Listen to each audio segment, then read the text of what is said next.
All right, we are all set. Okay. All right, I'm going to call the February 2025 meeting of the Bend Landmarks Commission to order. Start with a roll call. Andy Coughlin, chair, here. Jim Figursky, vice Here. chair. Kathy Nagelhood, Here. online. Sean Quinlivan, here. Tom Schmidt, Here. Heidi Slaybaugh. Wait, you sound like you're in somewhere far away. She's in the hallway. Oh, she's in the hallway? Yeah. Okay, I thought that came from the Semi-remote. okay. Heidi's here. So everybody's present. Start with any visitors or questions or comments from the public. I don't see any visitors in the house. Any online? I don't see any. Okay. Moving on to our work session. We have a training for the review of land use processes and procedures by City Attorney Ian Lighthizer. Great. Well pronounced. Better at the table or up here? Whatever you prefer. Okay. As long as everybody can hear me, I will start here. And I'm going to share a screen and bring something up.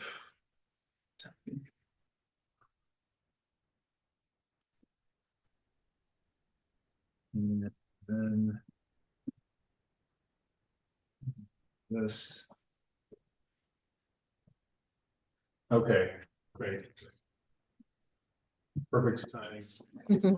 Yeah. We have a full house tonight. It's just your mic. All set. I'm Ian Lighthizer in the City Attorney's Office. I've been here before to chat with you. Heidi asked me to come back to do what I'll call a refresher on just some basics about the advisory body structure that the city has. Some of you, I know that Andy was there, Heidi was there. We're at a advisory body and city council summit in January, where attendees, including both of you and maybe others, got to sort of see the full scope of the city's advisory body structure with members of all, I think, 8-ish permanent code-based advisory bodies that are appointed by the mayor and council and provide advice to the mayor and council. So we'll talk a little bit about that structure. I thought that was a kind of a fun event because people got to sort of see the whole thing, or representatives of all the bodies in one room. That was, I think, useful. We're getting a view of sort of who the people are and how that works. We'll talk a little bit about what this commission does. I know this commission knows probably better than anyone else about what it does, but I think it's worth going over some of the quasi-judicial and legislative distinctions from time to time. And then we'll talk a little bit about public records, public meetings, and ethics. That's going to be pretty light. Just a reminder and a refresher. I'll note here that there is some relatively new legislation at the state level requiring training on public meetings for members of governing bodies and public bodies. This presentation tonight is not required to satisfy that, but I'll be working with liaisons like Heidi to make sure that everybody has an opportunity to meet that training requirement, which is administered generally by the Oregon Government Ethics Commission. They have finally put, well, I shouldn't say finally, they've been working on a training, and I think it's been rolled out. But separate topic, this isn't intended to get as much into the weeds as that training on public meetings, but it'll be an overview of public meetings and all these other things. And if it's 6:05, no, maybe we can get through this by 6:30, but it's your time, so feel free to ask questions. So I'm going to start with just a little bit of an overview. It's kind of occurred to me and others as we work with both our supervisors and managers at the city, as well as people who are appointed to our advisory boards, committees, and commissions, that not everybody really has an understanding, or you don't get an opportunity to really think about what this is and where it comes from. And the place that I think it comes from is our code. We have a municipal code. These are essentially the laws, local laws of and within the city of Bend, Oregon, and the city council is our legislative body for our municipal code. And we have a chapter in our municipal code on our advisory board, committee and commission structure. And this group landmarks commission is one of those. There are 8 currently active permanent committees. I'm not counting the budget committee here because that's something that just convenes around budget season. I'm not counting another committee or 2 that are listed in the code, but are either on hiatus or mostly defunct. But not counting those, accepting those, we have 8 advisory bodies that are permanent in that they live in the municipal code and they advise council. And we have sections in the code that have rules about appointments to advisory bodies, including this one. Rules about the status of members of advisory bodies and rules about how advisory bodies generally are supposed to operate. Those provisions in the code speak to the authority of an advisory body, which generally speaking is making recommendations to the council. There are a few exceptions that have a little bit of nuance to their role, including this one. The code has provisions about how people are selected and can be removed from an advisory body. That's essentially, they work a little bit differently, selection and removal, but they're similar in that the mayor and the council are involved and they have discretion. They can put you on these committees and they can take somebody off at any time if they decide they want to. In other words, you're appointed here and you serve at the pleasure of the mayor and council. Nobody has any status on these committees. Your service is appreciated, but you're here because the mayor and council have decided to appoint you, and they can change that if they want to. There are also appointment criteria that apply to really all of our advisory bodies. And they speak to things like, again, the mayor and council have discretion, but the code suggests that they're supposed to look at things like the ability of an applicant to further the council goals. Those change every 2 years. The new council is working on their goals for the next biennium.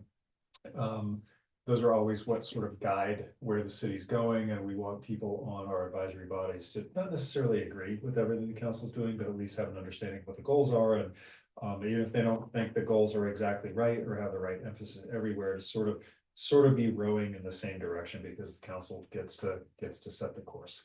You should be able to demonstrate an overall record of service, either to the city or to the community, or somehow.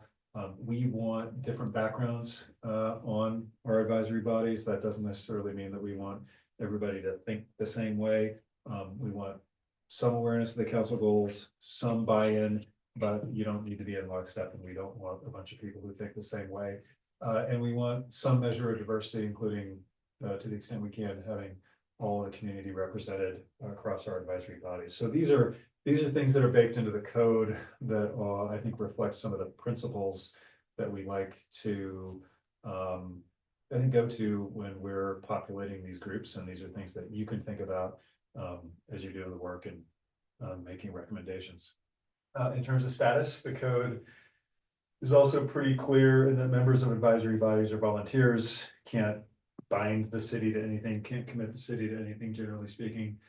As an individual member, an advisory body member doesn't have independent authority. You have authority as a group or a majority of the group. And the code says that, generally speaking, you need to be a resident of the city of Bend. That is not an absolute requirement. The code does essentially say that an exception can be made if somebody lives outside of the city, but they bring a particular skill or experience or background. So and where that comes up is, somebody lives in Deschutes River Woods, or they live just east of town, and they think of themselves as a Bend resident. They have an address that says Bend. They're in Bend maybe every day, but they don't technically live in the city, but they have something to offer and they're involved. So the code does allow for people in circumstances like that to serve. But generally speaking, most people on these advisory bodies are residents of the city of Bend proper. Going to move into kind of the meat and potatoes of what you do. Any questions on the structural part? It's a little bit new. Seeing one. Yes. So how does the city organization from our municipal code tie into the state's certification? That's not the right term. Well, it is certified local government. Can you build that question out a little Sure. bit? So the Bend Landmarks Yep. Commission is a certified local government per the state. Yep. You mean under the historic preservation? Under, Do you mean the governing body? that is our title from SHPO, I was gonna say the from State the, Historic Preservation Office. yeah, And which gives us authority to use grants and make mhm. us be this advisory land Yeah, it's use similar, body. it's a little bit similar to the planning commission in that, you know, in our, of these 8 groups. We have advisory bodies that I will say are sort of kind of made up and that the city has decided to have them. We have an environment and climate committee. Not to say they're any less of an advisory group, but that's something the city has decided to have independently. We also have this body and the planning commission, which have connections to state law. You essentially have to have one. Right. And they have to be populated in certain ways. You can have members who do this, but not too many members who do this in the case of the planning commission. So there are this group, the planning commission, and I would say our civil service commission, which in Bend deals only with firefighters, are connected to state law and are governed somewhat by state law, as well as our code. So they're kind of, doesn't change the status or the role, but they're connected to things in state law in ways that some of our other groups, like the Environment and Climate Commission, Human Rights and Equity Commission, others I'm not thinking of that are entirely creatures of code. Does that sort of answer your Yes. question? Yes. We have particular roles that are connected to state law that some of our other advisory bodies don't. Are you guys all familiar with CLG, even what I'm talking about, the certified local government? Yeah. It's okay to shake your head and say no if you don't know what it is. So that's why I wanted to make sure that we address that, because Yeah. we aren't just Yep. just an advisory body to city council. We are a state Yep. organized, I don't know what the Approved. Yep. approved It's true. body to make these land use decisions. Would Yeah. you say on behalf of City of Bend, or Yeah, more and- on and behalf of the that's- state is Well, how it trickles no, down? I think on behalf of the city, and that's part of the reason. What did I say? Somewhere, so on this sort of bullet, authority is limited to making recommendations to the council. I think I tried to indicate that there was some nuance here, because this group's a little bit different, right? You do actually make some decisions, right? That is a little bit of it, that is different than most of our advisory bodies, which generally speaking don't make decisions. But yeah, this group is. a Because we little make different. land use decisions. Yep. Yeah. You do. Do we have a federal delegated authority? Good question, don't know. I mean, you have a connection. There's a connection to federal legal issues, but in terms of delegated authority. I don't know, I'm not aware of any. That doesn't mean there isn't, but I've actually never thought of that or been asked that question. I would think of it, and same with the state, I would think of it as a connection to state law, but in terms of. I am instinctively reluctant to say any of our advisory bodies have more authority than another. I think you have responsibilities from state law. You have the responsibility and obligation of making certain land use decisions.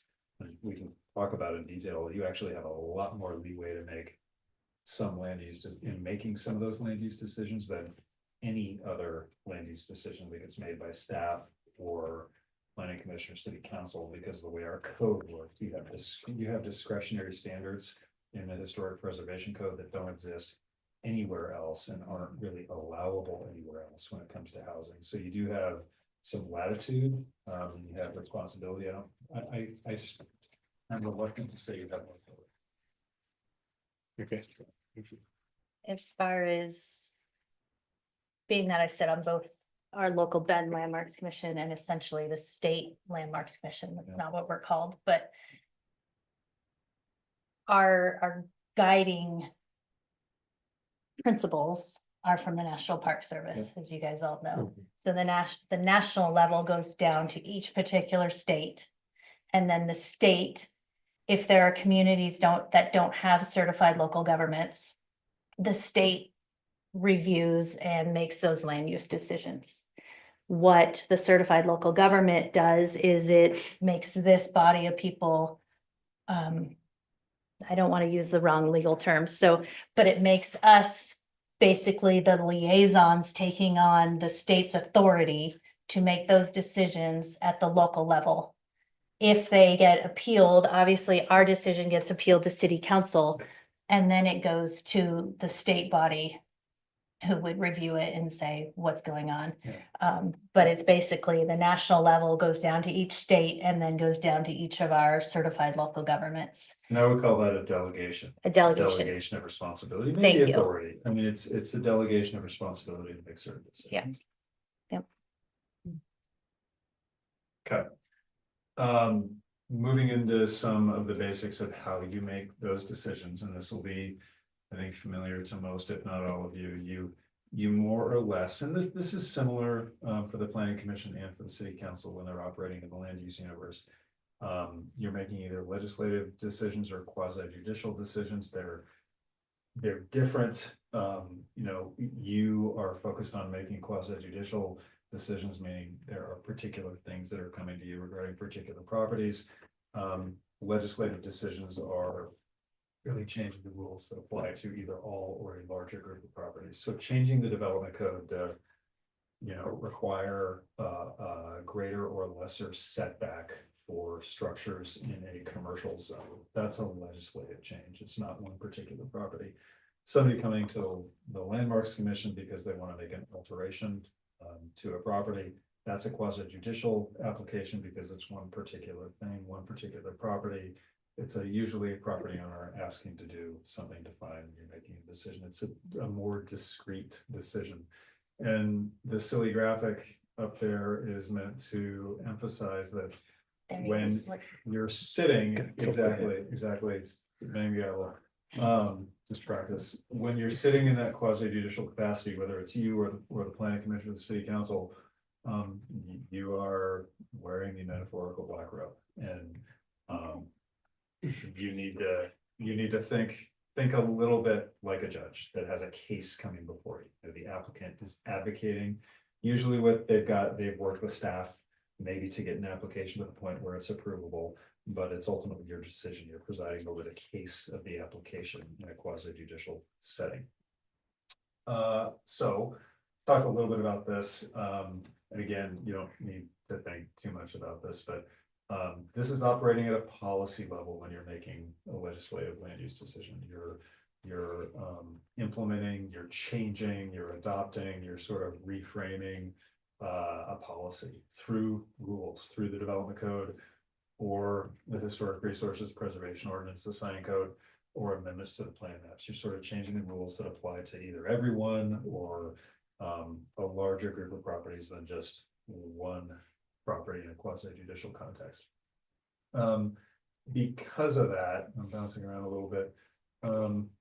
Because of that, in the legislative context, it's pretty open in terms of the advocacy and lobbying that can happen. People can say it's a really bad idea to change the setback for commercial buildings. It's a bad idea. Setbacks should be greater, they should be less. They can argue and make their policy arguments. And it's pretty open, the feedback loop, the input that can come into the decision makers. A decision maker, meaning a planning commissioner or a counselor, can sit down with somebody who says, I think it's a bad idea, and you're going to have a public hearing on this legislative land use action in a couple of weeks. I want to have coffee with you to tell you why it's a bad idea to change the rules for setbacks for commercial buildings, or they should be changed this way and not that way. Totally fine, totally okay. That's people advocating and decision makers listening. It is not okay in a quasi-judicial context because you're the judge. And an example I always use is if I have a case at the courthouse and I've argued a case in front of a Deschutes County Circuit Court judge, and they said, okay, I'll take it under advisement. You'll get my opinion when I get to it. And I see the judge in line for coffee a couple days later, and I say, hey, what do you think? You're gonna go my way? It's not okay. I can't do that. I can't see the judge before I argue the case and say, hey, we got a really good argument, and I just want you to know, like, can I get some extra time with you to convince you that my case is better than the other person's argument? You can't do that. And you shouldn't do that as an advocate, and you can't be influenced by that. When you're a judge sitting in a quasi-judicial capacity. So you just have to be more aware of, honestly, contacts that you should or shouldn't have.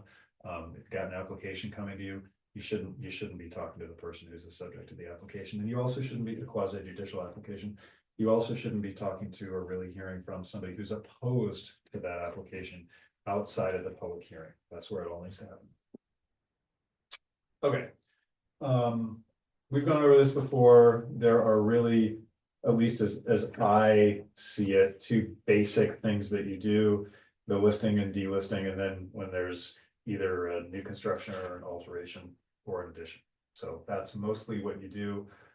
When you're sitting in this capacity, you have to be making your decision on the applicable code provisions, and they're all outlined in the code, and I alluded to this earlier. You are a little bit unique when it comes to making quasi-judicial decisions on applications that involve housing, which a lot of them do, in that the criteria in our code for historic resources are really discretionary. You have standards like compatibility, and I think there's even something about features that would be inappropriate, and you have character and compatibility.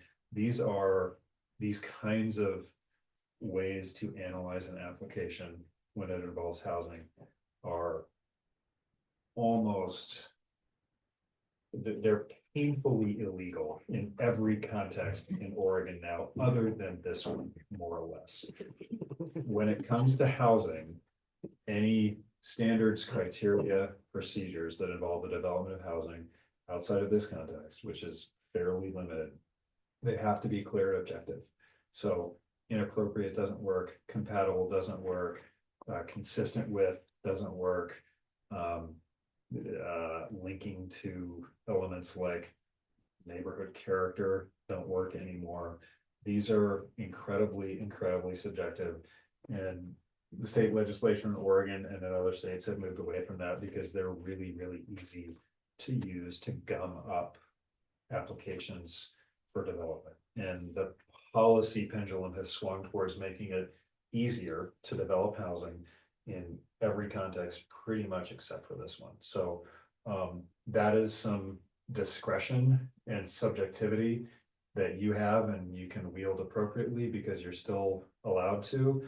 I'm only highlighting this just to mention and have it recognized that Planning Commission doesn't get to do that when they're considering quasi-judicial applications, and the City Council doesn't get to do that when they're considering quasi-judicial applications outside of this historic resources universe that you live in. So it's kind of an anachronistic,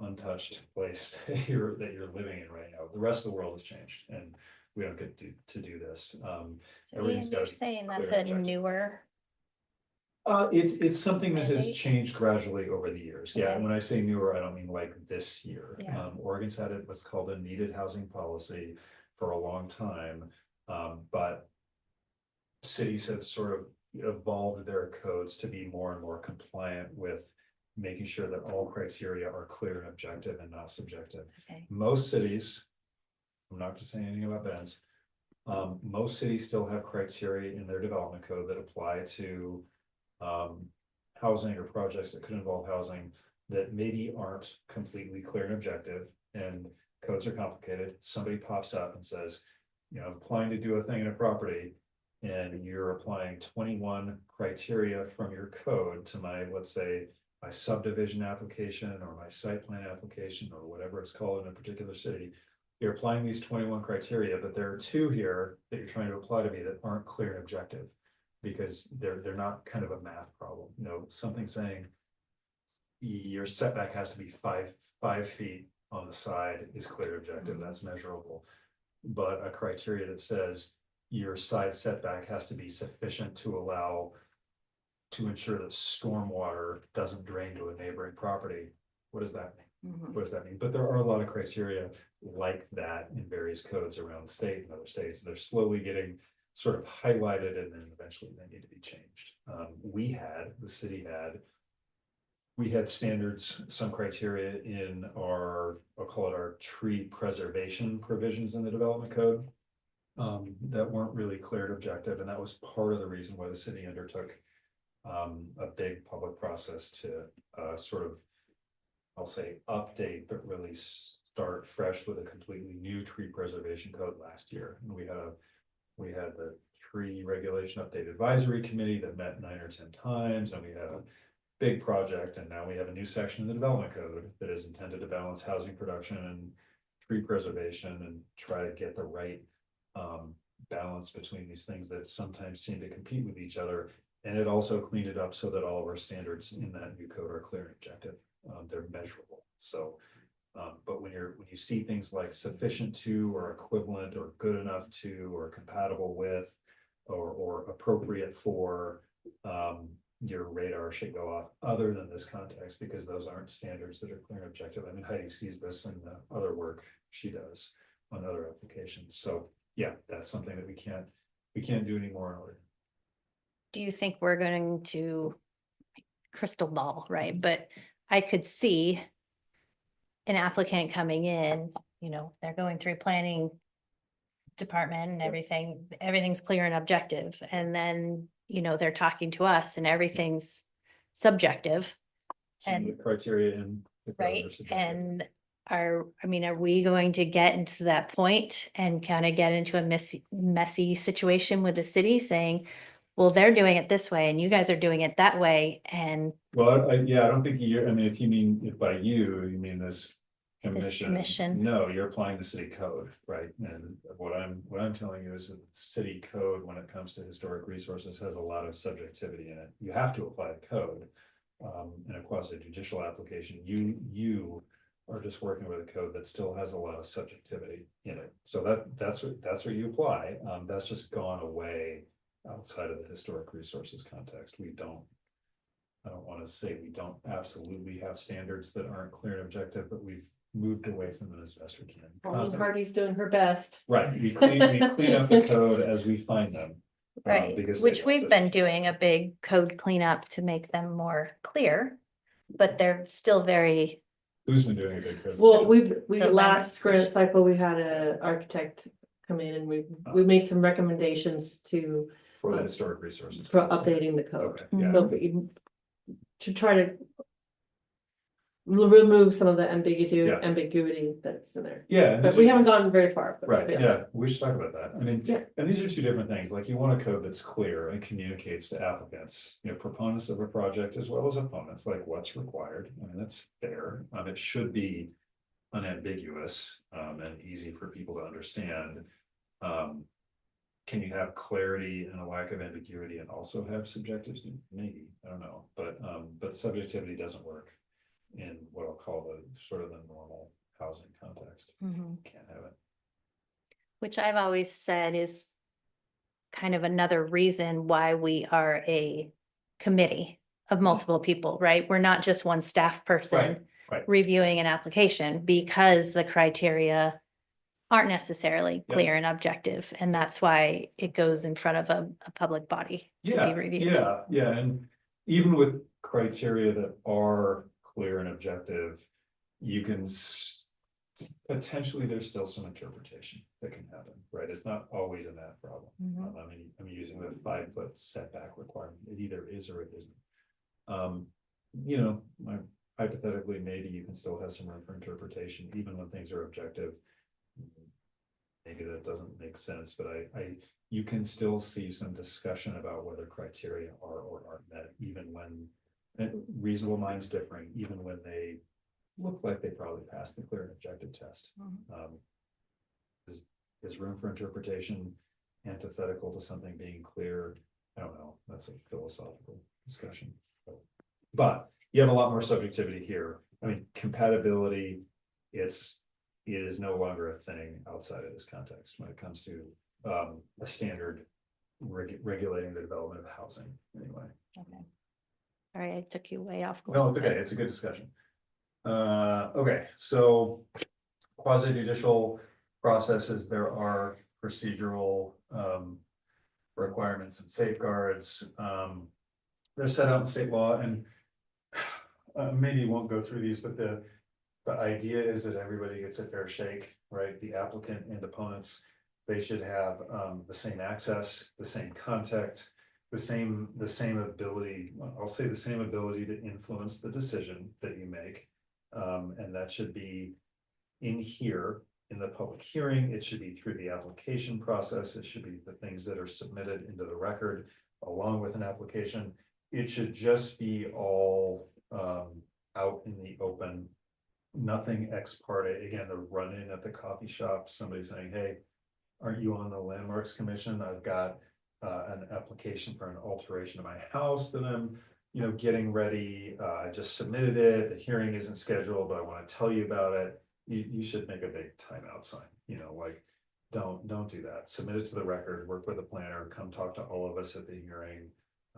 Try to avoid putting yourself in that situation again. That's not equivalent access. It's antithetical to the sort of basic nature of due process if one interested party has access or influence to a decision maker that somebody else doesn't have. So just be cautious.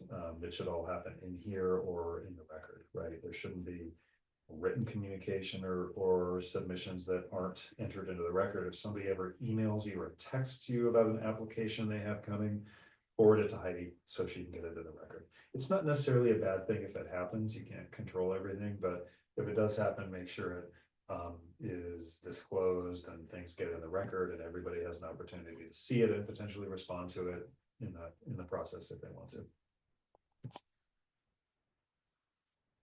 Some other standards, again, these are, I think, mostly pretty basic.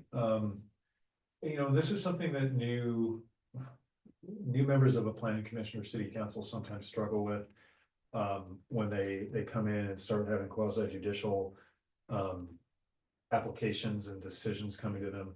An application can really only be denied because it doesn't meet a standard or criterion that applies. So again, you have standards and criteria in the code. They have a lot of subjectivity. So you can argue amongst yourselves about whether something is compatible or appropriate if the criteria says it has to be compatible or can't be inappropriate, like all day long, argue about that. But your decision, your determination that that particular criterion is or isn't met, that is the basis to deny an application. If you just don't like something about a project, and this comes up with planning commissioners and new city councilors sometimes, they don't like something about a project. It's not, it's not quite this, or it's not quite that, or it doesn't have the right feel, or they wished it would be a little this, or they wish they could guarantee it would have a coffee shop or this kind of business, or they wish they had incorporated something else and the applicant didn't. And there's usually an economic reason for that, right? We all want the cool thing. But unless the code says, or a criterion in the code says, we, the decision makers, whether that's staff or the Landmarks Commission or the Planning Commission or City Council, unless there's something in the code that says that's a requirement, you can't use that as a basis to deny an application. And again, you have a lot more flexibility because of the code that applies here, but there's, people don't have to, an applicant doesn't have to present and propose the project that the decision makers want. They have to present and propose a project that ticks all the boxes, the criteria in the code. And if they do that, I'm vacillating between saying it has to be approved or it should be approved. It really has to be approved. If you don't, not just you, but if the decision-making body doesn't approve it and the applicant says, we established that all the applicable criteria were met, the decision is going to get reversed, either by the city council or the land use board of appeals or the court of appeals. Somebody is going to say, wait a minute, this isn't the project you wanted. It's not quite as cool, or it's whatever, however you think it's not as good.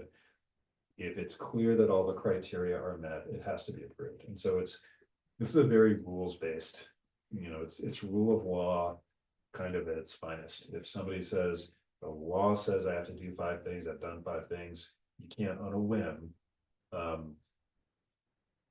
not grant the approval. You have to be able to say you didn't do the 4th thing or you didn't do the 3rd thing.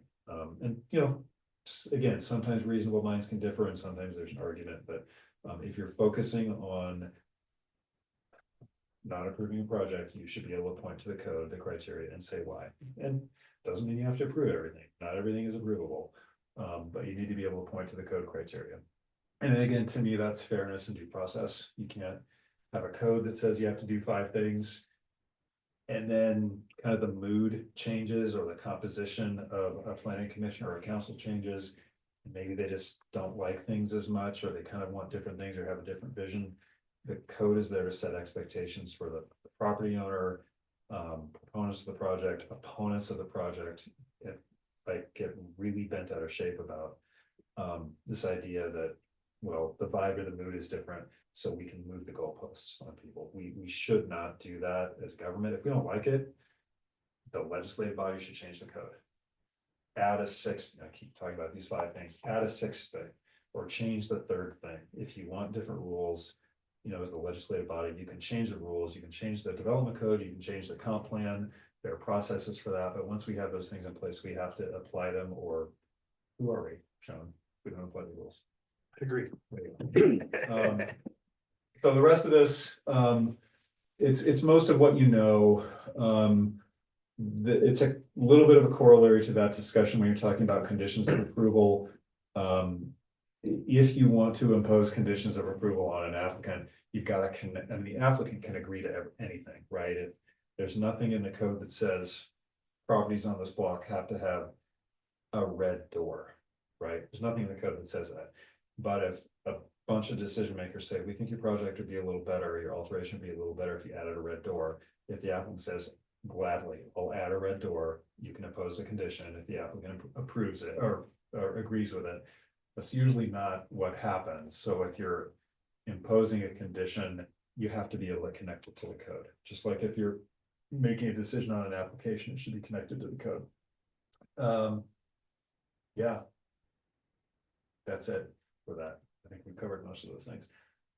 So again, if it's been a while, it's years ago, but I have seen discussions at this body in the past, when some of the membership was different, where I recall some pretty intense discussions about conditions on applications, and that is great. But somebody, if you're ever having a discussion amongst yourselves and there's lack of consensus on something like that, and somebody is saying this application, I think it's approvable, but they have to do this, the discussion should focus for everybody's benefit on where in the code does it say, let's connect this to the applicable criteria in the code, and that'll help you focus your discussions. Like, I'm not saying that can't happen or there may not be a basis to do it, but always know what the code criteria are. And when you're studying things and preparing for public hearings, read the materials that Heidi prepares, but really understand what the code criteria are, and that's your hook to make decisions and maybe to impose conditions on an applicant. Those can be appropriate, but they just have to be connected to the code, and that may help focus discussions if you ever need it.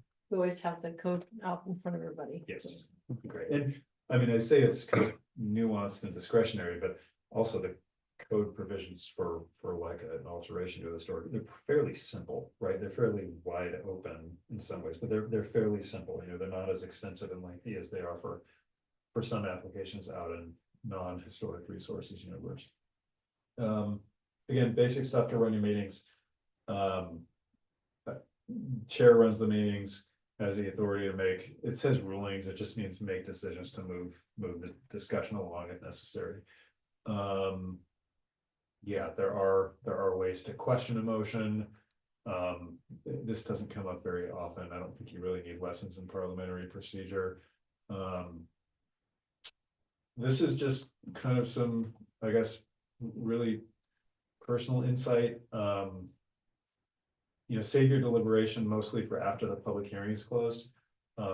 There's some different ways to do this. I would say when the public hearing is open, staff is presenting, when an applicant is presenting, when people are testifying, you may have questions of people, and that's okay. That's a great time to ask questions, get answers. But the discussion with each other, generally save that for, that's deliberation, try to save that for after the public hearing is closed. And sometimes it happens that you ask the questions and then the public hearing is closed and you start deliberating and something comes up and you're like, oh gosh, that's a good question. Does the applicant, maybe the applicant can provide some additional information. It's always a judgment call on whether, the applicant in the back row says, they have a simple answer. It's a judgment call whether you want to just take it from the back row or whether you want to reopen the public hearing. I would say if you think it is anything beyond something really, really simple where the applicant can just shake their head and say yes or no and answer the question, consider getting the gavel out and reopening the public hearing so you can get them up and get whatever they have to say in the record and have back and forth. And it's just better that way. Otherwise it can get. So to put it on the record, we have to open the hearing back up. I mean, the whole thing is being recorded. Right. Right, but technically.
Ian, I'm not sure if you're still presenting. This is Steve Platt.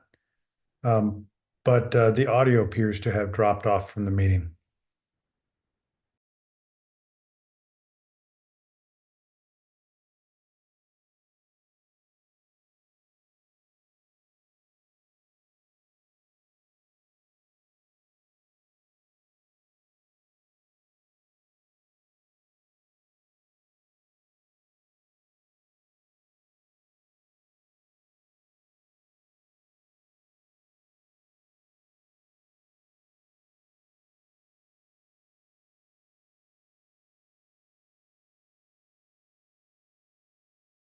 His microphone is muted.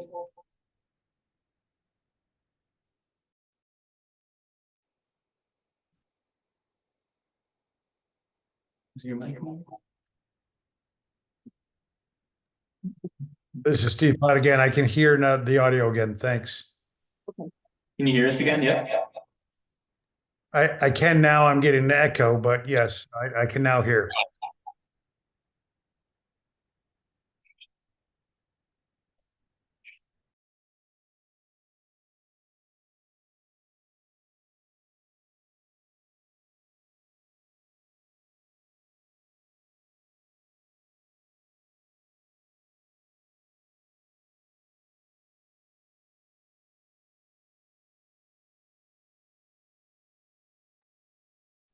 Apologies. I don't want to keep butting in. Appears to be no audio again. I'm not sure what's happening.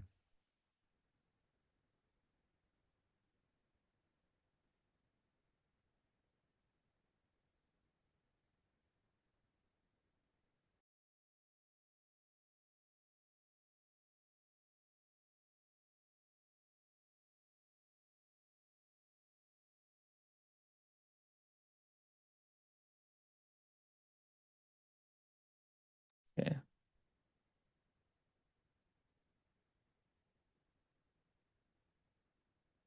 Counselor Platt, can you hear us? I can now hear you as of right now. Yes. Okay, and we can hear you, and there's no echo? There is now no echo. Yes. Can you see the presentation as well? Yes, I've been able to see the presentation the whole time.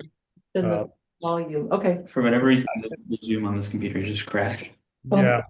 which I'm glad that You had that? I was hosting it on my PC, because if it had crashed on there, then the whole meeting would have been gone. Oh, geez. Yeah. So Okay. it's something IT might have to look into on this computer, but I think we're all good now. Okay, Sorry about that. could be worse, which is great. Yeah. Okay, want to try to wrap up with just some basics. I've gone over this before. Just a reminder that we all, including you doing this work, are subject to Oregon's framework on public records, and two things or a few things. It's geared towards disclosure and transparency. So anything and everything that qualifies as a public record, which is an incredibly broad definition, it's sort of anything written down, recorded, anything. Anything that qualifies as a public record, and more specifically a writing, which is essentially anything, including a sound, paradoxically though that may be, is subject to disclosure if somebody asks for it, and unless an exemption applies. So there's a default that if somebody asks for something, they're going to get it, unless the public body can say a particular exemption says we don't have to give you this particular thing. Most of those exemptions, there are numerous, but many of them are either construed very narrowly or they are very, very specific. A lot of things that make people uncomfortable or seem personal or just seem sort of confidential or problematic are subject to disclosure if somebody asks for that thing. And it's not a bad thing. Be aware of it. An example I will use, I've used before, if two of you are completely appropriately having a beer after a landmarks commission meeting or some other point, beer, coffee, whatever, and one of you takes a napkin from, I don't know, you're the D&D or coffee or wherever you take your coffee or drink, and you're writing notes about like, oh yeah, I want to ask Heidi a question about this provision in the code, and I'm making a note to myself to talk to Heidi at the city about when we're going to update this code provision. You're creating a public record. It's a note, it's super informal, but if it relates to the business that you do on the Landmarks Commission, you are probably creating something that qualifies as public record, which is not, again, not a bad thing. But public records have retention obligations, meaning they've got to be kept for a certain period of time, depending on what the record is. And they've got to be disclosed if somebody asks for it, right? Nobody is likely to submit a public records request for notes that Landmarks commissioners make, period, much less, on a bar napkin. But if they do, and you have records, or we, the city, or by extension, you have records that are responsive to a request, we need to try to round them up and determine whether an exemption applies. Spoiler alert, there often won't be one, and then we disclose it. And the requester, under the laws, every person has a right to inspect public records. It's not every person in Oregon. It's not every person who's interested in whatever the public record is. It's any person, it's the person in another state, in another country. They submit a public records request and we treat it just like any other. There's no nexus, there's no relevance. This public records are not like discovery and litigation. There's no relevance objection. You don't really care about the Landmarks Commission or commissioners or what notes they write about questions they want to ask a planner. This has nothing to do with you or what you do or who you are. It doesn't matter. Doesn't matter. They can get it. So not meant to spook people, but just be aware. If you aren't creating public records, you don't have to save them and you don't have to disclose them. It's that simple. It is not a problem to say, you know what, I want to keep things simple and I want to try not to generate public records by notes or other things because that's a hassle. You're not non-compliant if you're not creating things that have to be retained or disclosed. You can't alter a public record. You can get in trouble for altering a public record. You can get in trouble for not maintaining a public record, and we, the public body, collectively, not singling people out, we can get in trouble for not disclosing a public record that is subject to disclosure. So it's serious stuff. Just highlighting it again so that we're all aware of it. As a volunteer on a city committee, you are a public official. I'm not sure where this graphic came from. It's two like wolf puppies. Maybe you're part of a pack. I don't know, part of a group. I can't remember. Just friendly. But yeah, you by dint of being a volunteer in an advisory capacity, you're a public official for purposes of ethics law, just like I am, just like Chris is, just like Heidi is. Several concepts in state ethics law, and again, this is governed by state law. Conflicts of interest, taking advantage of official position or gifts. I'm going to focus on probably just a couple. You can have actual conflicts of interest and potential conflicts of interest. Conflicts of interest in Oregon only have to do with financial gain or the avoidance of financial detriment. It is only about whether there is some sort of monetary impact associated with the decision you're making. For example, if one of you ran you ran let's say a flooring business or worked at a flooring business, and an applicant came to you with their application to alter their property. And one thing they were going to do was they were going to use that flooring business for the project. And if they got approved, that flooring business was going to do the job. You'd have either an actual or a potential conflict of interest, right? Because it would result in in that case, a financial gain, presumably having business or being able to do the project, for either the business you ran or the business you worked for. So that's a conflict scenario. Somebody coming to you with an application to do an alteration of their property, who is a friend of yours, that you ski with or socialize with, or is a neighbor, or a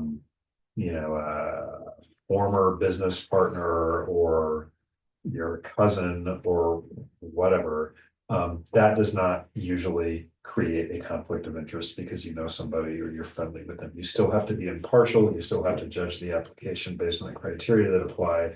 But in Oregon, conflicts of interest are all about the economic impact on either to the decision maker or a decision maker's family member, or a business that the decision maker or their family member either runs or works for. So If you see dollar signs involved, not personally to you, obviously, but I don't mean to suggest anything inappropriate, but if you see financial impacts connected to you or a business that you're employed by or own, or that a family member owns or is employed by, then we should be talking about whether there's a conflict of interest that you want to report and maybe even take yourself out of. Again, not a big deal. Conflicts are not bad. They're only bad when they're ignored.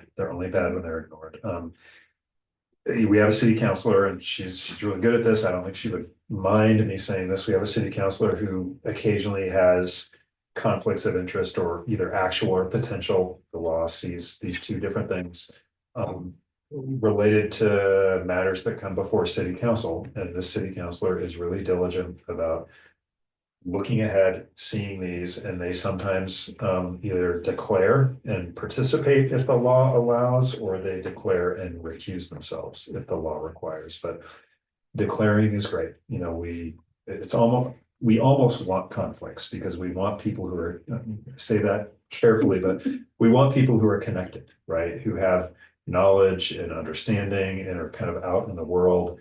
That's okay. It's just not recognizing one and not declaring one that is a problem. But it's a loaded term, but it really shouldn't be. Missing one is not good. The other main concept, I'm kind of going to ignore gifts for now because we're kind of out of time. Maybe state law prohibits any of us as public officials from using our position to gain any benefit that wouldn't be available to a member of the general public, that is available to us, or that wouldn't be available to us but for our official position. So I get paid, you get a stipend. That's okay. Wait, you don't? Who's that? They all donate to the museums. Okay, great. I said it, I think if you want one. Forgot that. New on this term. Right. Fine. Right, relatively recent thing. Yeah. Yeah, so But $40 and they all volunteer to turn a ride around and give it to the museum. even better. Heidi and I and Chris, we're not doing that with all of our salaries. But we're allowed to use our official positions to get paid, right? That's okay. Our compensation packages are excluded from the prohibition on using our official position for our personal gain. But we can't use our official positions. None of us, volunteers, employees, we're all the same for purposes of this. We can't use our official position to obtain a benefit that isn't available to other people. I extend that to if somebody wants to give me a discount or buy me a beer because they know me through work, there's somebody that deals with the city. I don't let them do that. I'd probably take it to maybe an extreme, but if somebody's like, oh my God, you're a member of Men's Historic Landmarks Commission, this pizza's on me. You're a superstar in local government circles. I want to comp your meal tonight. Say no, don't do that. I know, just say no. I mean, these are silly examples, but they do come up. Yeah, they tend to come up with, sometimes they often come up innocent, right? I mean, the example I think of is they're heroes, right? A bunch of firefighters are getting lunch, or cops are getting lunch, and somebody's like, oh my gosh, you guys, thank you for your service. I'm picking up the tab for your whole table. I mean, the statute prohibits somebody using their official position. I'm like, well, maybe they weren't using their official position by just going to a restaurant in uniform, but just generally say no. We're not supposed to use these positions for our financial benefit outside of the official compensation package, whether that's stipend under the city's policy or us being paid as employees. But we have to be conscious of not using it for more than that, because the law prohibits it. And that can extend to tangible things like discounted pizza, or sometimes other things too. I'm giving you you're renovating your property with the historic resource. I'm giving you a deal. Don't let that happen. Don't let that happen. Nobody will. But I have to mention it because we have to keep it in mind. And we're all individually responsible for compliance with ethics laws. These are things that as employees, as volunteers, we're individually responsible for making those decisions, for being aware of it. You can ask questions if something comes up. You can ask me offline, but yeah, we all have individual obligations to be ethical. And in Oregon, that generally involves thinking of the monetary aspects, either financial gain or the avoidance of financial detriment. The appearance of impropriety standard that we sometimes hear of that applies sometimes to judges, sometimes in other codes and canons of ethics. It's, you know, for better or worse, it's not really a thing in Oregon public official ethics law. I mean, maybe it should be. And I think it's always good to be aware of appearance, but when you're talking about conflicts of interest or taking advantage of official position, it's usually you're thinking about the economics of it. If other things come up and you're ever uncomfortable making a decision on something because you think, I've researched this, state law doesn't see it as a conflict, state law doesn't see this as taking advantage of my official position by any stretch of the imagination, I'm just not comfortable because of an association I have with somebody or what somebody might think about me being a decision maker on a particular application. Always ask staff, bring it up with Heidi. You know, sometimes people say law doesn't identify this as a problem, I'm not comfortable with it, I'm going to recuse myself just because I want to make sure that everybody knows that I'm acting with integrity and nobody questions my impartiality. You sometimes that happens and that's an okay thing to do even when the law doesn't require it. So we can always be aware of it, but I think sometimes people are uncomfortable with things that the law says, yeah, it's fine. And that's okay, but we can always talk about that. Okay, probably gonna stop there. Any questions online or in-house?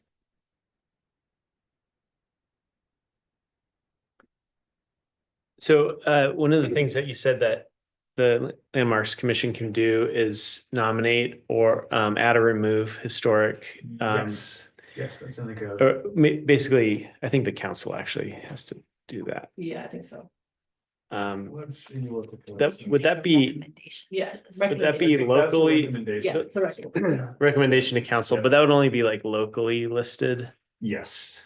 Yes. So there could be a process on a federal Mhm. or state level to nominate that would bypass our commission. Good question. I don't know. Heidi might know more about that than I do. So I understand that the historic canal district, this historic CIOID canal district was made through a process outside of the city. Yeah, it's on the commission. National Register, so the Oregon State Historic Preservation Office asked for a recommendation from the Landmarks Commission.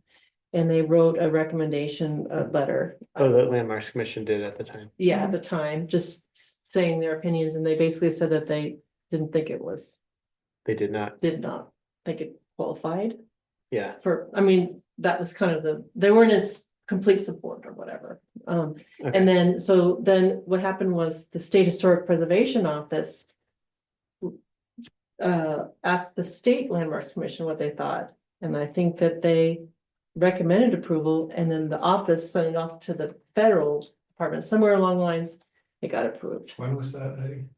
I don't know, it was like 10 years, no, Not I'm looking even at right that, here, yeah. it's on our, So Okay. National Register nominations, they go straight to SHPO, Mhm. State. the state. The SHPO office asks each local, you know, if it's in Bend or Deschutes County, they'll ask that CLG Landmarks Commission for their review and their recommendation. And we have a sheet to fill out of the criteria, right? From the Yes, code. Yes. On the National Register nomination process. And so we as a committee would review the National Register nomination, look at it. We're not making a decision on it, but much like we would send something to city council, then we send that notification to the state SHPO office, and the State Advisory Committee on Historic Preservation reviews those. And then makes a decision if the National Register nomination is deemed complete, meets all the criteria, and is, this is going to sound very subjective, but if it's basically good enough to go to the keeper of the National Register, which is in Washington, DC. So Was it that's how, 10 years ago, December 23rd, 2015, right? Yeah, yeah. 10 years ago. Sounds about right.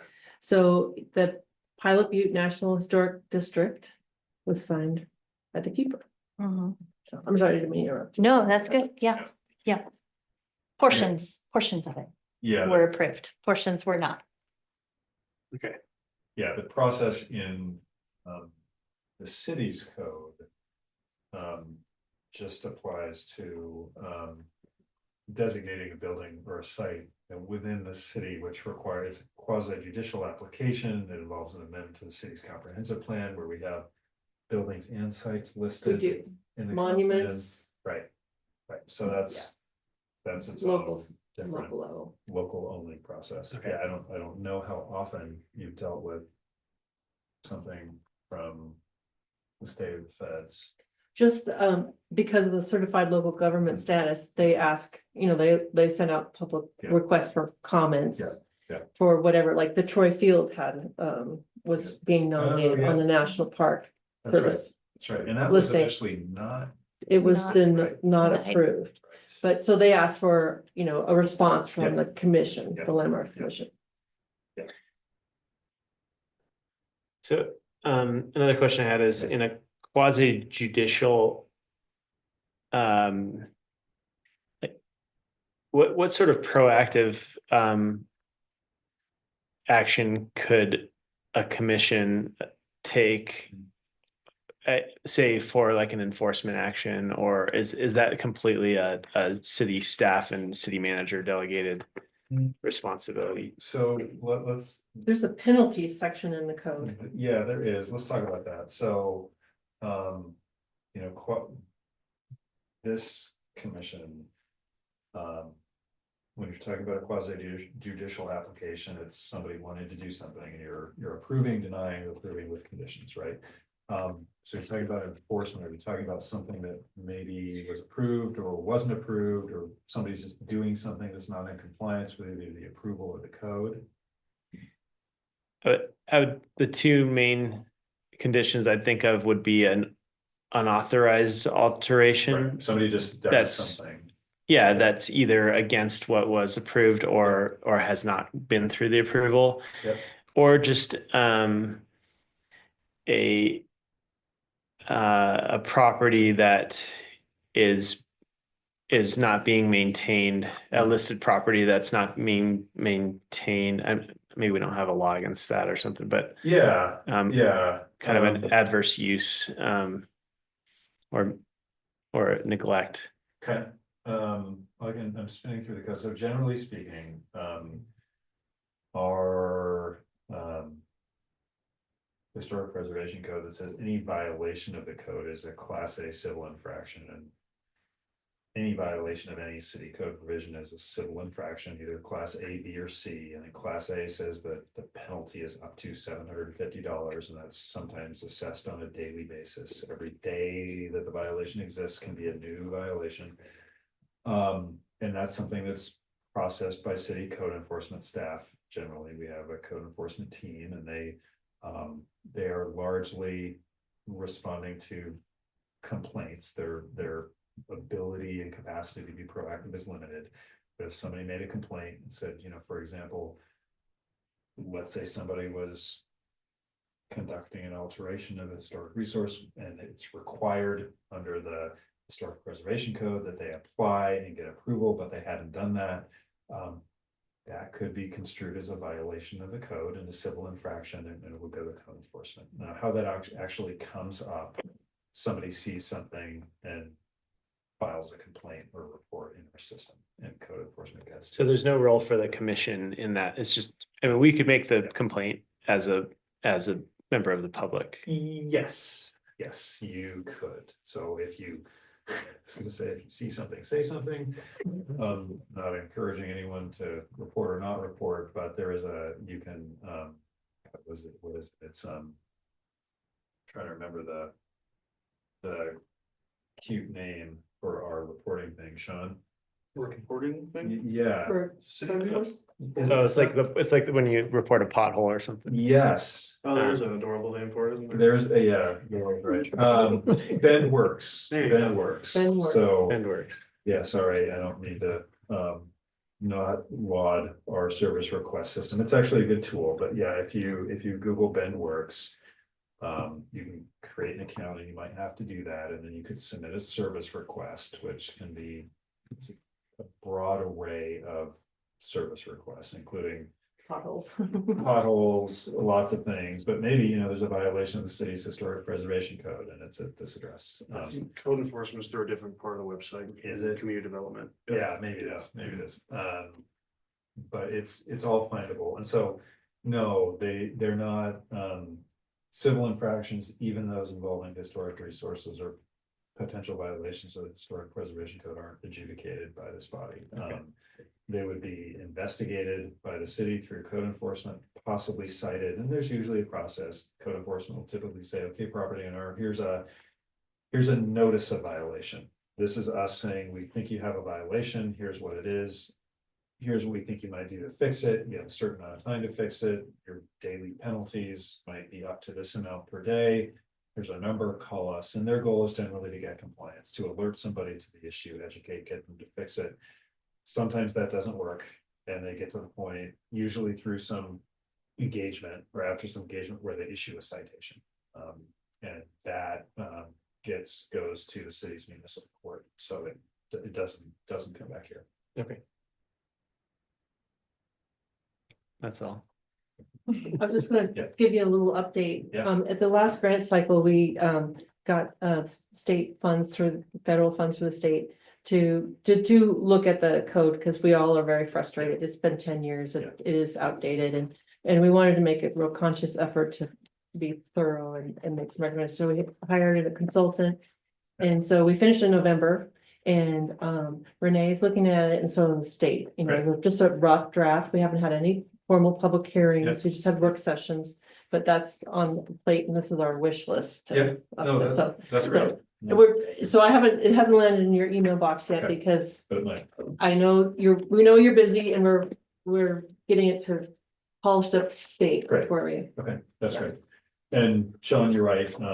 Yeah, if you Google city of Bend code enforcement, you come to a place with a button that says file a code enforcement complaint. So that's where somebody could report any manner, any number of potential violations with city code. Gotcha. That's the letter from the Yeah. National Park Service saying that we are certified local government, that we got 10 years ago. Great. Yeah.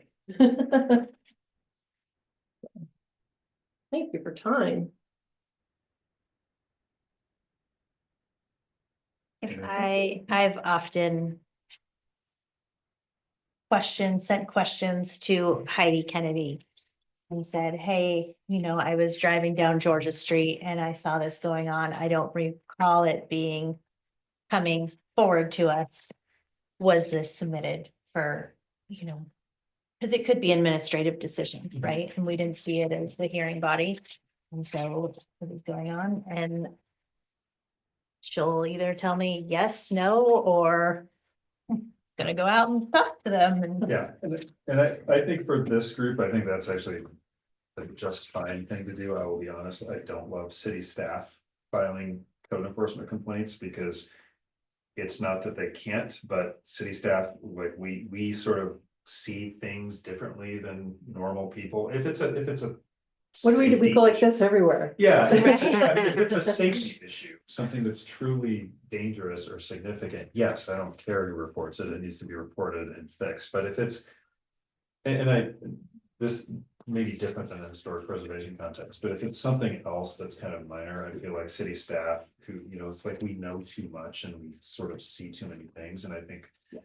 I don't think it's always a great look for like a city staff person to be filing a bunch of code enforcement complaints that are sort of in the zone of what they do for work, if that's not their job. I don't love that, but the button is there and anybody can go file a code enforcement complaint. And I think that example is a good one. I mean, you see things and know things and understand things because of this work that other people don't. So I don't take my reluctance for city staff to run around filing complaints is really applying to you. But I think running it by Heidi is always good. One of the grant funds resources that we use is we've sent out periodically postcards to the property owners, both in the district. Hey, did you know you have an historic property? You know, if you want to do some stuff, but we just did it last week. Mhm. So this came back to the cities because the city owns historic property. Oh, we So, got. so we got, it comes to me. Yeah. So, but it's just a friendly, Yeah, that's great. reminder and, information. And so it went out last week and I got my first call from a property owner Yeah. that said, I had no idea I had a historic property. Right, and that's Really? fine. Yeah. Yeah, and code enforcement, Today. when something is reported to code enforcement, whether it's a historic preservation issue or another issue, I mean, their first engagement might be contacting the property owner saying, hey, there's a thing. There's a condition on your property, there's city code that requires A, B, or C, we're letting you know, this is a. Potential violation, it might be, here's, so yeah, it's similar to this, because not everybody. Not everybody knows. Everybody knows. So anyway, but we've been doing that periodically and when we have grant funds, we'll go through the list and see who's a new owner, property owner. We have that technology to do Yeah. that. So we'll send a smaller list out, but every year or two, we've been sending out just a blanket postcard to people, just a friendly reminder Good. to help people. Right. Great. Okay, Okay. any other questions for Ian? All right, thank you. Thank you so much. Thank Ian, you, for your Ian. time. Thank you. Okay, next item on the agenda is the approval of November 2024 draft minutes. We received a copy of the draft minutes. 4 of us were present. Do we have a motion to approve the November 2024 draft minutes? I move that we approve the November 2024 draft. Okay, we have a motion from Tom Schmidt. Do we have a second? I'll second. Okay, we have a motion and a second. Call a vote. All in favor of approving the draft minutes from November 2024, say aye. Aye. Any opposed? Any abstained? I'll abstain because I wasn't here. Those, okay. Several abstentions who weren't here. Minutes are approved. Item 4 on the agenda, nomination and election of Landmarks Commission Chair and Vice Chair for 2025. This is our first meeting of 2025 and the code, the comprehensive, no, what's the code? The Bend Municipal Code requires that we elect a chair and vice chair I think so. at the first meeting of the year. Yeah, I think so. So do we have a nomination for chair? I would nominate Andy. I'll nominate Andy. Okay. Any other nominations? So I think we vote. Well, what you is it? can say if you're Oh, interested. I would, I would be happy to continue to serve as chair. I'm going to strive to read the preamble even more fast than I already do. That's with Um, sufficient specificity. Yeah. Yeah, it's been an honor to serve I mean, maybe it was, we only nominated me in like April or something, so I would be happy to serve as chair. Thank you. I'll make a motion. Do we have to make a motion? Make a motion to nominate Andy as the chair of the Landmarks Commission. And I will second. Okay, we have a motion and a second. All in favor? Aye. All Aye. any opposed? I will abstain. Any other abstentions? Okay. All right, motion carries. I'll be the chair. Now we will nominate and elect a vice chair for 2025. Jim, are you interested in continuing as vice chair? Are you Sure, vice? I will continue to serve if nominated, since it's been a very easy job so far. Are you guys interested? Do either of you want to challenge Jim on that position? Not yet. Yeah, the vice chair really just serves as chair when the chair is not present. That's, Well, I I'll make think- a motion to nominate Jim as vice chair. I'll second, yeah. We're all gonna vote. All right, Seconds. I'll second. Call to vote. All in favor of Jim Figurski as vice chair, say aye. Aye. Aye. Any opposed? Any abstentions? I'll abstain. Okay, very good. Okay, Motion carries, no change to chair and vice chair, for 2025. Item 5 is communications and reports from landmarks commissioners. I'll start just one, thing that, in any case in the future. Some of you know that I do live on Delaware Street, 115 Northwest Delaware. My business is buying another property in the district. It is 324 Northwest Hill Street. So it's at the intersection of Hill and Florida Street. We are currently waiting on closing. We're in contract, but we're waiting on closing for an OLCC license to be transferred and that to finish before the property was most recently a business called Smokelore. But we're going to be operating an engineering firm out of it. So just for But you need an OLCC license? no, they're moving it away from Oh, us. It's oh. moving away. Yeah, it's being sold and That, yeah. right? It's a full service engineering. Full service engineering firm. You'll see an application for me to run a pipeline to Boneyard Brewing. I was gonna say you only serve stout. Yeah. Yeah, right. So just in case there's I don't know, something nearby, you can know that it may have a financial impact on me and challenge me on any conflict of interest or Okay, that's good. that's supposed to be done as the latest we would close is April 16th, so it could be earlier.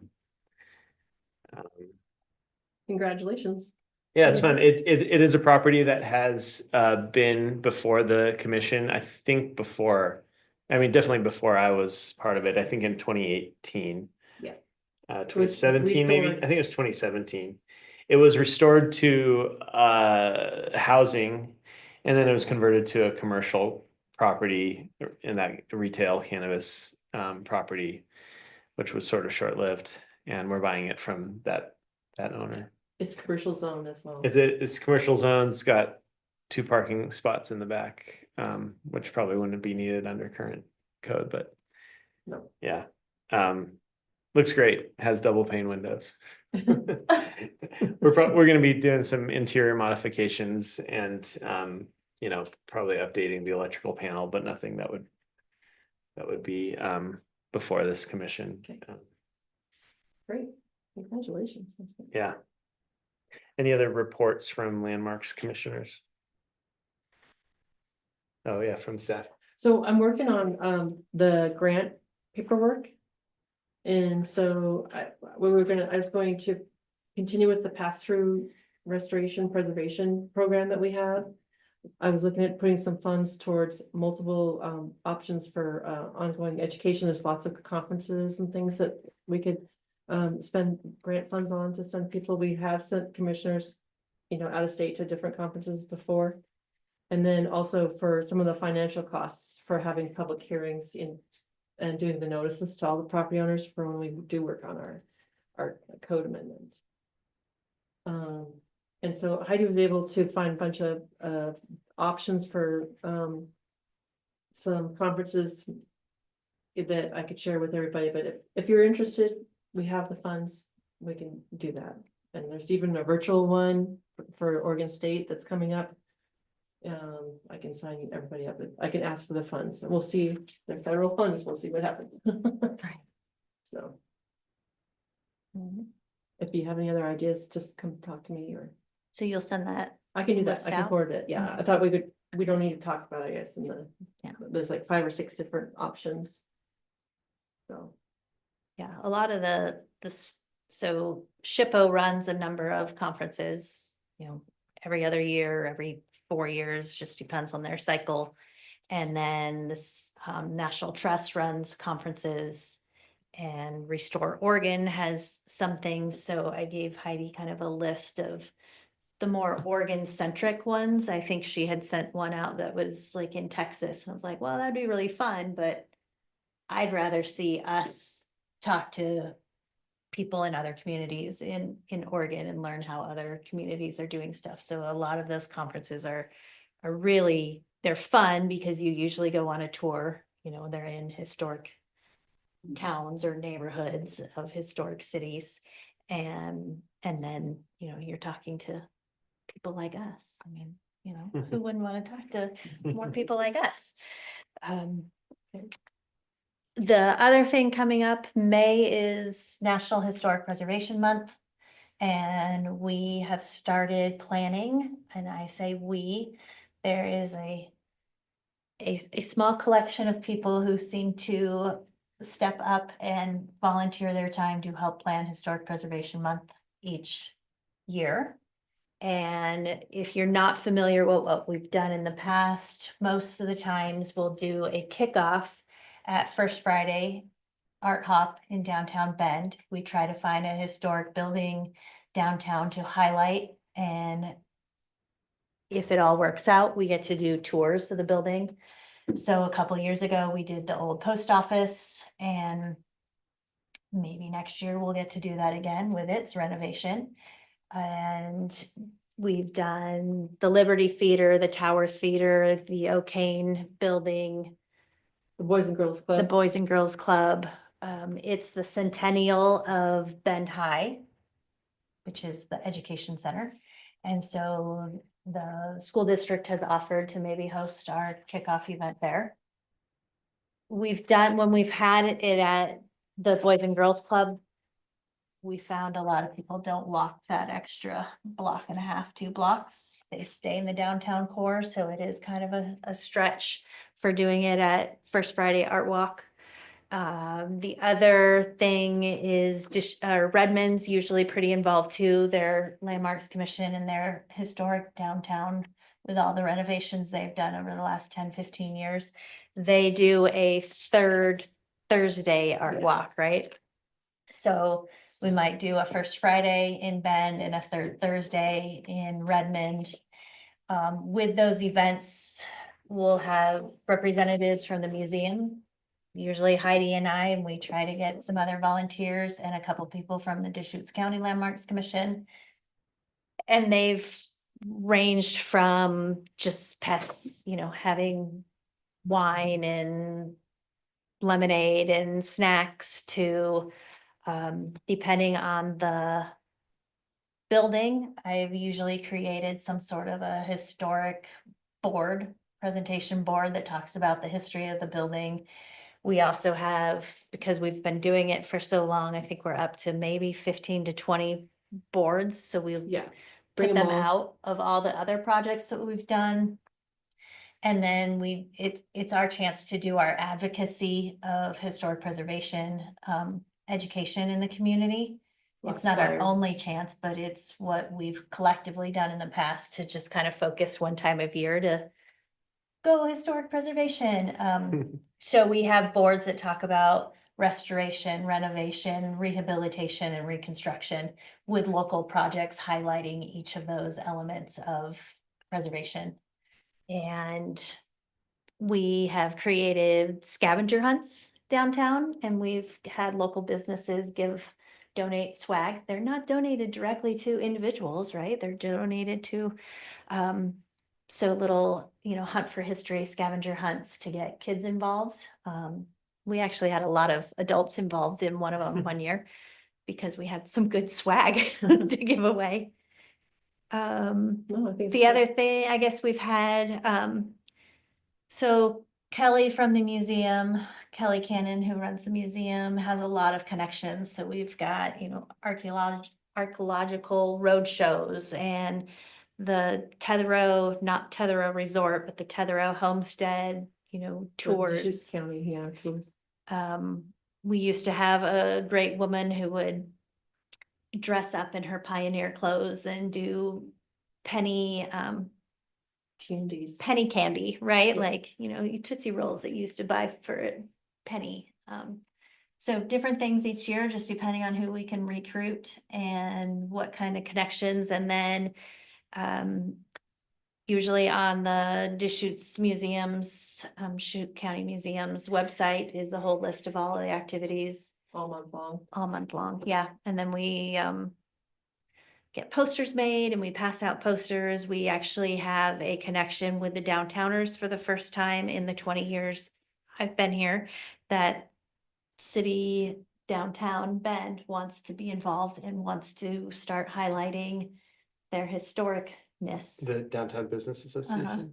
Oh, okay. So they actually just submitted last month an application for historic Main Street to be a historic Main Street program, which means you can get more direct technical support and funding for renovations to storefronts in downtown, even if they're not on the National Register. So it's kind of a sidetrack for a lot of all of our little historic rural main streets to get some funding resources, which is great. We've used grant funds for, you know, the flyers that they put on all the light posts. Ones that say National Preservation Month and have some great highlighted historic buildings. Pretty cool. And I've already paid for May's. I think it's a little bit before May starts, like the end of April and then into May for a couple of weeks. And they're downtown, kind of near Bonta in that little stretch. You get like 10 or 8 or of them or something in there in that area D or whatever. Mhm. So if you're interested in helping us plan, give me your email. If Yeah. you let me know and I'll just add you to the list of the. we were gonna have a meeting tomorrow, but I've dropped the ball and didn't send the invite out, so you're not too late. I will invite you to our second planning meeting next Wednesday, if you wanna join. Okay, thank you. Yeah, you're all shaking your heads. Did you see? They were all shaking their heads, yes. Thanks everybody online. Yeah, thanks. So unless there's anything else, any other reports from landmarks commissioners? Okay, do we have a motion to adjourn? So moved. I'll second that. Anyone opposed to adjourn? All in favor? Aye. Aye. We're adjourned. Bye. Thank you.